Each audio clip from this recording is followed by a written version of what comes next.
Prajasakti Amaravati bureau ఉపాధ్యాయ పోస్టుల భర్తీకి విడుదల చేసిన డిఎస్సి నోటిఫికేషన్లోని లోపాలను సరిదిద్ది అభ్యర్థులకు న్యాయం చేయాలని డివైఎఫ్ఐ రాష్ట్ర కమిటీ డిమాండ్ చేసింది. ఆ సంఘం ఆధ్వర్యాన విజయవాడలోని ధర్నాచౌక్లో శుక్రవారం ధర్నా జరిగింది.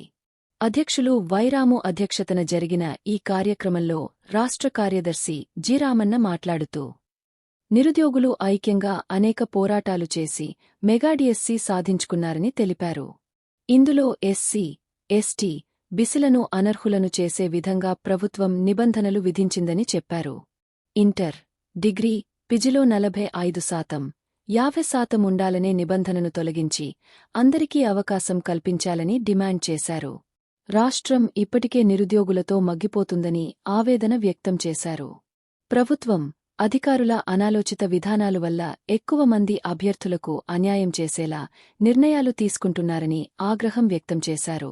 డిఎస్సి పరీక్షలతో పాటే ఏపీపీఎస్సీ డిగ్రీ, జూనియర్ లెక్చరర్లు తదితర పోస్టులకు పరీక్షలు నిర్వహించనుందని వివరించారు. దీంతోపాటు సిలబస్ రీత్యా అభ్యర్థులకు శిక్షణ పొందేందుకు 90 రోజుల సమయం ఇవ్వాలని కోరారు. ఒకే జిల్లాకు ఒకే పేపర్ ఉండేలా చర్యలు తీసుకోవాలన్నారు. 7 ఏళ్లుగా నోటిఫికేషన్ లేదని, కావున అభ్యర్థుల వయోపరిమితి 47 ఏళ్లకు పెంచాలని డిమాండ్ చేశారు. దరఖాస్తు సమయంలో అభ్యర్థుల సందేహాలను నివృత్తి చేసేందుకు ఇచ్చిన వెబ్సైట్, టోల్ ఫ్రీ నెంబర్లు పనిచేయడం లేదన్నారు.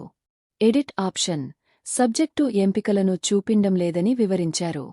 తక్షణమే ఈ సమస్యలను కూటమి ప్రభుత్వం పరిష్కరించి అభ్యర్థులకు న్యాయం చేయాలని డిమాండ్ చేశారు.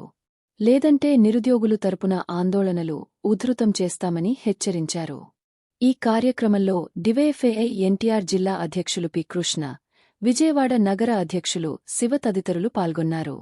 మరిన్ని డిఎస్సి అప్డేట్స్ కొరకు ఈ ఛానల్ను లైక్ చేయండి, షేర్ చేయండి, సబ్స్క్రైబ్ చేయండి.